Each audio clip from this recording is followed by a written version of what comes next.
Good afternoon. Today is Tuesday, October 20th, 2020.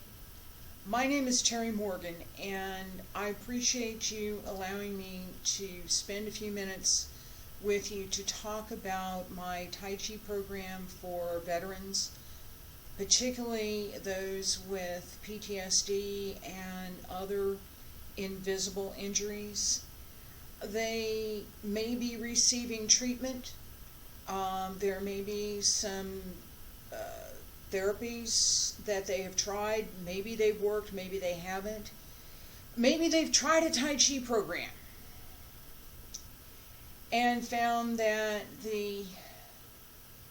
and there's no good way to say it, they found the swatting flies exercises not particularly appealing. Okay? This is not what Tai Chi is. Okay? And I'm hopeful that you'll give me a couple of minutes to try and talk about, a very short period of time, to try and talk about what Tai Chi is. And how with a program like mine, doesn't have to be mine, but similar to mine, would be much more beneficial to a number of folks. And I'm going to talk about particularly women who have served. Because, you know, what I see a lot of times is the Tai Chi teacher is a male, which is fine. My Tai Chi teacher was male. But there's a difference in the way that we approach things. And I have some insights that men don't have when it comes to women's issues. All right? So there's that. On the other part of that, though, is that a lot of my students have been men, because we are, in fact, talking about a martial art. It's not, it really isn't go wave your hands and swat flies. It really isn't. So I have about 43 years that I've studied, and going on 30 that I've taught. I have competed internationally. I am a 3-time international champion, competing against men and women. I've also, for 15 plus years, been an international tournament judge. And that brings me to the other aspect of my program that I hope will provide a little bit more interest. So the first aspect I'll come back to and talk about in a minute, and that is the idea that Tai Chi is a martial art, that there is a martial application, that there is a discipline, there is a mental and a physical exercise that goes on when you're practicing Tai Chi correctly. The application is not separate from the movement. And unfortunately, there are a lot of folks who teach it that way. It's, well, this medical thing over here and this is martial thing over here, and we're not going to mix the two. Well, in my estimation, that is a disservice to anyone who's studying. Whether or not there's mats on the floor and people rolling around and different kinds of 2-person or 3-person sets, doesn't matter. And frankly, that's not the program that I have. My program focuses on the traditional approach to learning, which is a lifelong path, which takes the physical exercise, combines it with a mental exercise, combines it with a breathing exercise, combines it with, and there's about 4 or 5 more layers of combines it with, so that when a person is practicing correctly, there is a sensitivity to the physiological structures. I prepared some things over here, right? I talk about this book a lot in my classes. This is Gray's Anatomy, right? And it's the original. It's got all of the surgical and medical anatomy in it with all of the diagrams and all of the correct terminology for medical practitioners. Yes, this is the one that I use. I don't force people to learn the terminology. I do ask them to locate and be able to use the muscles that we're talking about, and the tendons and the ligaments, and to be able to open the joints, as well as to be able to relax the body and relax the mind. Because if both are not working together, the person may be doing some exercise, but they're not doing Tai Chi. All right. The other book that I have, since I'm looking at books over here, I've got 2 more over here. The other one that I'm going to bring up right now is the Clinician's Complete Reference to Complementary and Alternative Medicine. And part of the reason that I'm going to bring it up is that the section on Tai Chi was written by myself, Terry Morgan, in cooperation with my teacher, Yuzheng Liu, using my research together with his original research on the physiological benefits of Tai Chi practice. So, measuring oxygen levels, measuring flexibility, measuring response time, measuring alertness, measuring by report how a person sleeps at night. Because Tai Chi does benefit that. And I can explain at length on the physiological level how that works. The other part of the explanation in this particular book was the explanation of Tai Chi in its own terms. And I've given that as best I could in the limited space that there was. I highly recommend this. Just as a, no, even if you're not looking at my stuff, it's all right. It is edited by Donald Novy, Dr. Donald Novy, who is an American MD, and he was quite diligent in his work with me, and I'm sure he was in his work with the other authors in compiling this textbook. The 2 other ones I'm going to talk about, and I'll be much quicker.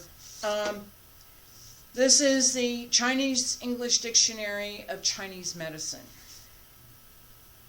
Yeah, traditional Chinese medicine and Western medicine are not the same. We know this. I know this. Not everybody pays attention to that. And in quite a bit of my teaching, I refer back to concepts from traditional Chinese medicine. I also refer to concepts from traditional Taiji and martial arts philosophy. There are a number of ideas that are both relevant and necessary. It's not an option.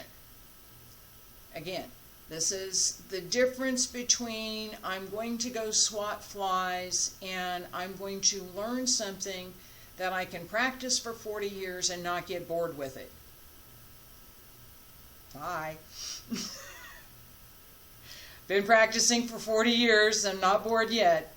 Okay, so one of the reasons that I bought this particular dictionary was because I was translating, again, this was my teacher's original work on Wudang Qigong, breathing exercises that focus on the channels and meridians that are central to circulating the breath and the qi through the body. Part of the theory of the form. If these things are not present, I'm going to go with 80, maybe 70%, 80%-ish of the benefit from practice cannot be obtained. It's not there. You still get benefit, but it's... You can watch someone practice who doesn't really know what they're doing. And they can look very relaxed, and they can be very fluid in their movement, and they can have an outwardly calm appearance, and they have no substance. There's no root. There's no energy flow through the body. They're just floating along down the path. Nice, even float. That's not necessarily a bad thing if somebody's tense, if they're, let's go float around a little bit. Inner tube, float down the river. I used to do that when I was a kid. But if we're going to learn Tai Chi, at least present the idea that the movement should be substantive, that there's root, that there's intent, that there is a coordination within the movement and within the body that is required. Kinesiology, physics, geometry, your choice of terms here, but there are some things that are absolutely required. Otherwise, it's swatting flies. And again, I think that notion of swatting flies is a disservice, particular to anybody who's served. These folks know what the real training is like, okay? Don't give them this foo-foo stuff. I'm not sure that's going to make it onto the recording, but it might. You never know. And so, just don't give them something that is less than. That's disrespectful. It may be the only thing available, and in that case, okay. But let's look at how can we raise that standard? How can we develop something that is going to address both the physical and the mental issues? Provide, and I'm getting to the good part here, provide a social outlet, social connection to other people, which is something that someone who is depressed desperately needs. And yeah, I know what that feels like.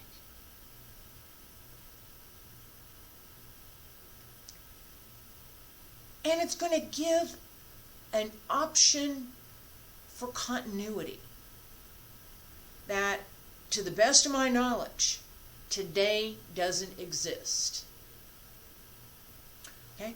So, with this program, regular class, doesn't have to be every day, could be a couple times a week, could be once a week, could be once every other week, but it's regular. Okay? Right now, with COVID, it's got to be online. I'm at risk. I'm not doing anything in person unless I absolutely have to. And then there'd be some serious precautions. Online is good. And honestly, for part of what my program is designed to do, having an online setup where people can check in online in a private situation. It's not a public thing. It's a private group. Hi, good morning, check in, how y'all doing? I'm going to check in on everybody. Hey, everybody's ready? Hey, great, let's start the week. Who's got class on Monday? Who's got class on Tuesday? All right? I have been an organizer. I have organized a number of things. For 2 years, I was organizing the Orlando Lady Debs, about 850 members. And so that level of communication, that commitment to building a group is something that, for me, goes back into the 1980s. And in the 1980s, one of the things I was doing, it's related, was organizing martial arts tournaments here in the state of Florida. Now, I've done that on the national level. I've helped others. I've set up my own events. And this is the second part of what my program is intended to do. Right now, again, best of my ability to determine, veterans can go to a Tai Chi class and they can take a Tai Chi class, and it may last 12, 15 weeks and they're done. Now what? We're done. Well, you take the same class over again. Great. That's kind of boring. Not with my program. Start out with some fundamentals, right? And these are fundamentals that are not dependent on me or any other teacher.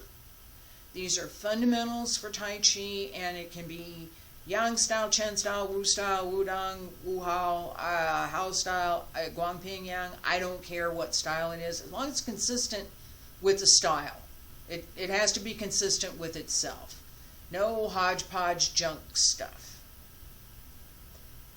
I know quite a few teachers. What I'd like to do is to put together a tournament circuit for veterans and only for veterans. Okay? This is part of the veterans program that I'm working on. Gives the person who's studying something to do next. It provides a number of goals. It provides for advancement.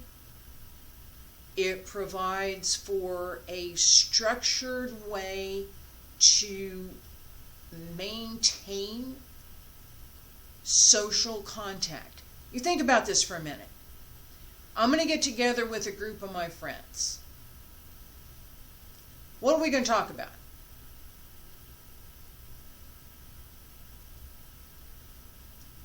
What are we going to talk about?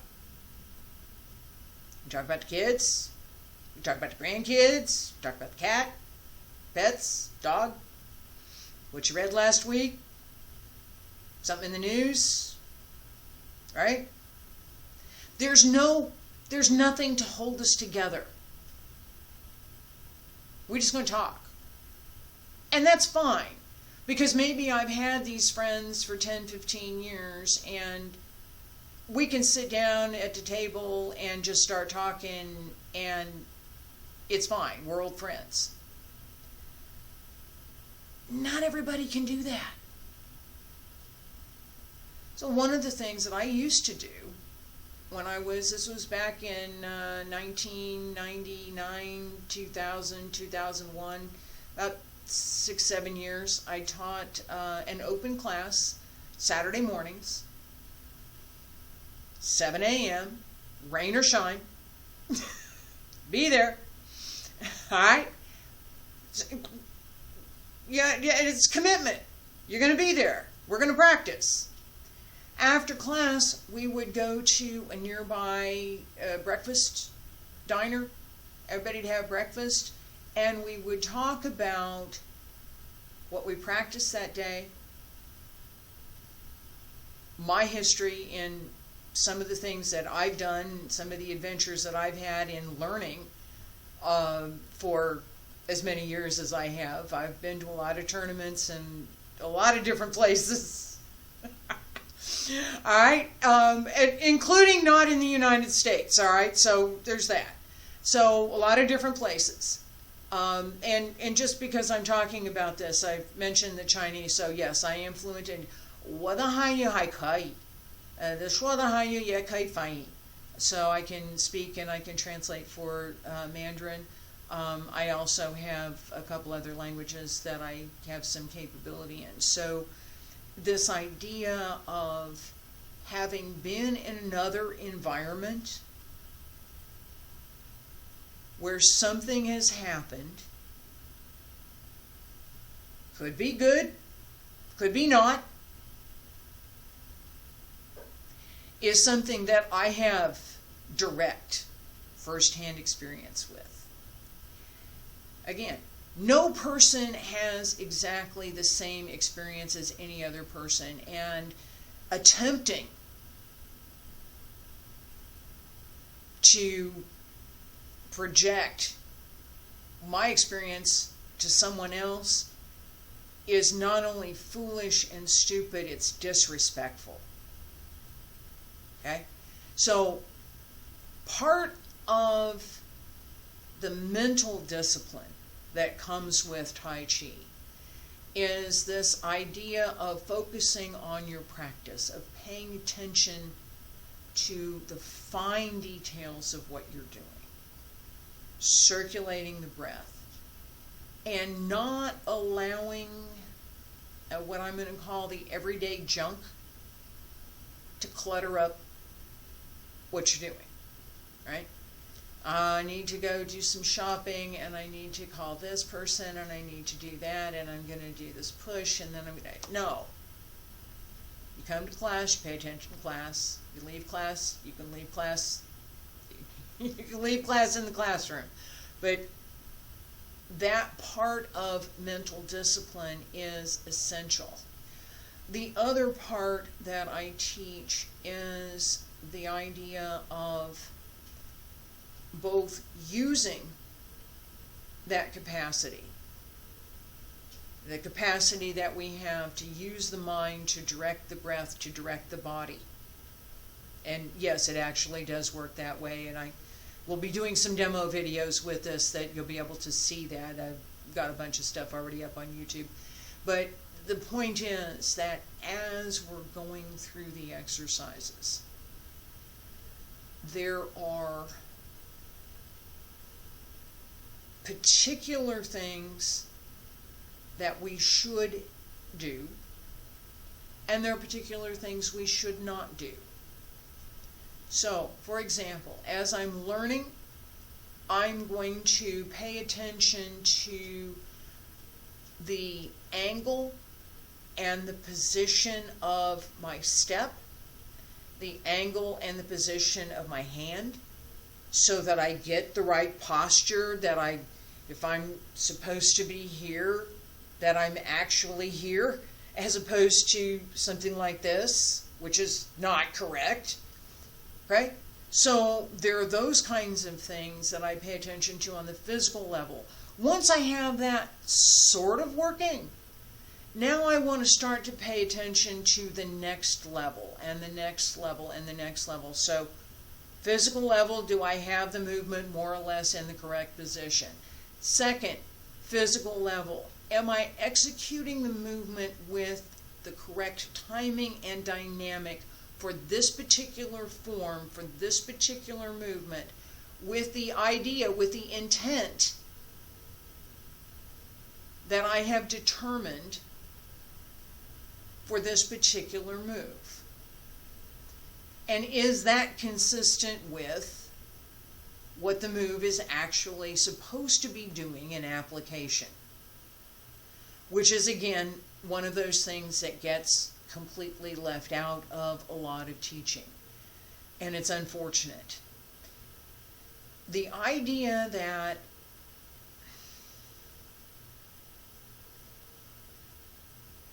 is not swatting flies. That is in traditional, that is kind of empty.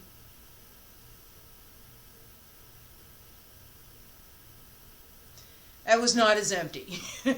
and you saw a little bit of that as I settled. All right? So empty.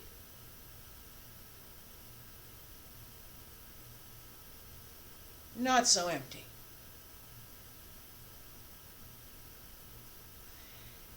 If you had your hand on my arm, which is something that I do for in-person students, if you had your hand on my arm, you would feel the difference. The first one feels like my arm is probably coming in at 3 or 4 ounces. And the second one feels like my arm is coming in at somewhere around 40 pounds. It's a difference.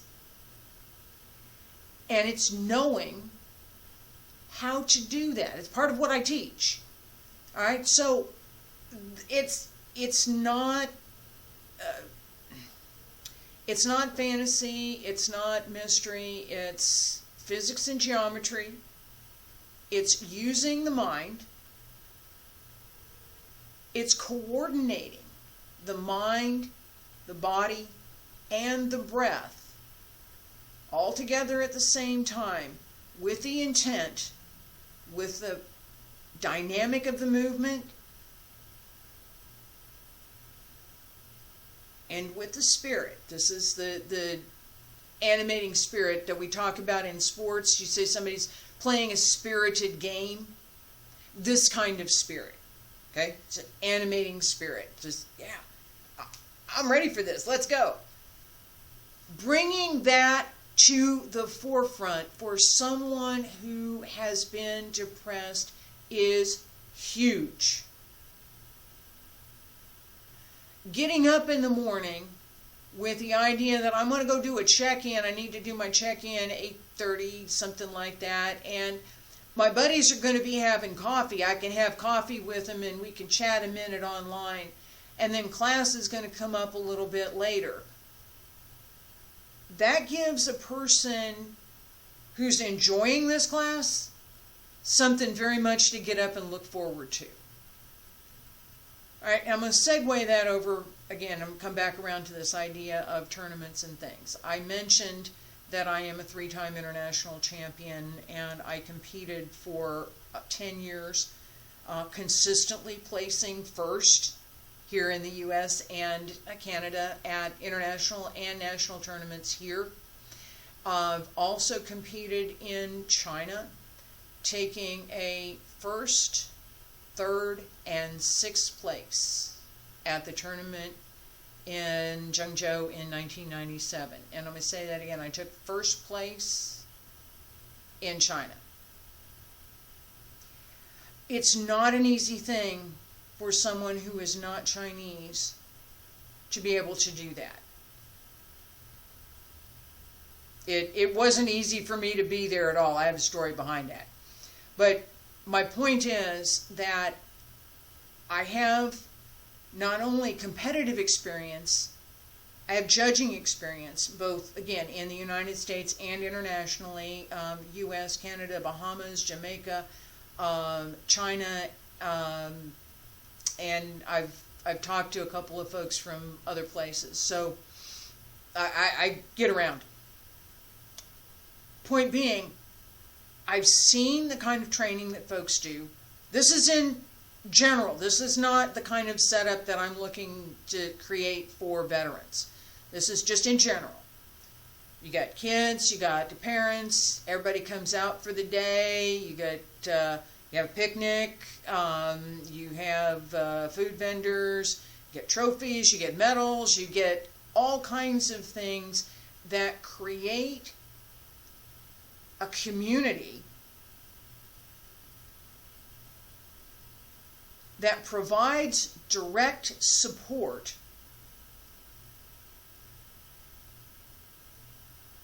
to the folks in that community.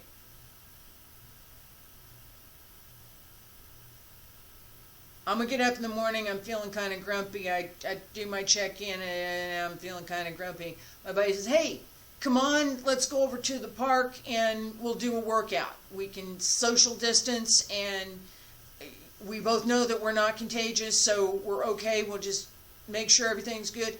Let's go do a little workout.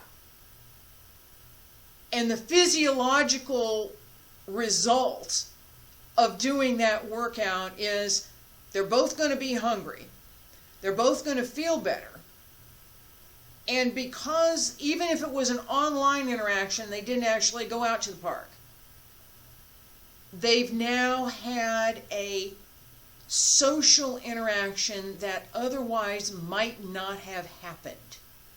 So otherwise, the person's sitting at home, they're just saying, oh, well, what do I do? I don't know. I don't know. I don't want to do. Right? Okay? So this sets up a virtuous cycle so that the more people practice, the more opportunities there are for practice. The more opportunities there are for practice, the more people practice. The better they feel, the better they interact, right? Now, there's nothing to say this could not be adapted for folks who are otherwise enabled and for folks who are learning in a wheelchair category, right? So I personally am not today able to do that. I would welcome the training that would enable me to set those divisions up. But right now, I'm only able to address folks that have invisible wounds. Again, I know there's a bunch of folks out there that can do this, and I would call on them to join me, help me get this set up. The tournament judging, I can write that out. I know that cold. So part of the ongoing classes, right? You start out as a beginner and you keep going, and there's more to learn, and there's more to learn, and there's always going to be more to learn. And you develop certain skills, and then you keep developing those skills. And how do you keep doing? Well, you come to class and you practice.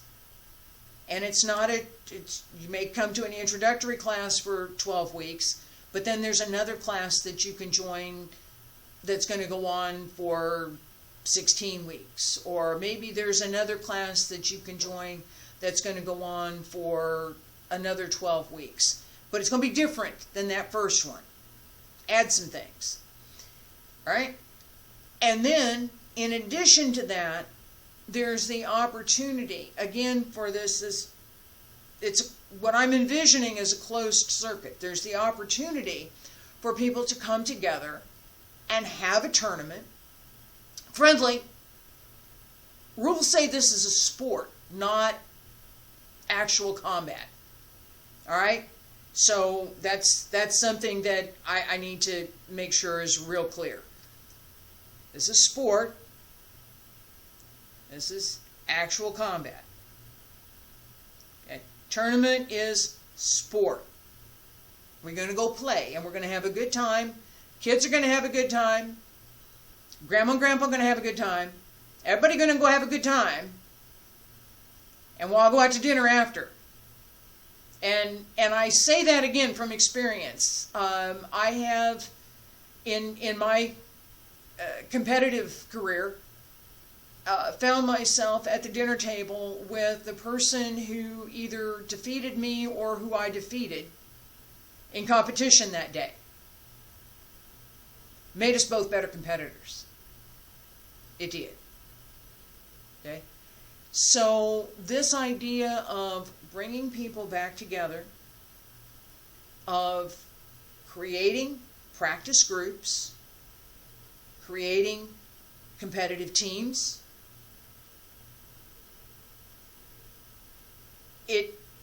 it's not only is it not that far-fetched that it wouldn't take that much to get this done at all.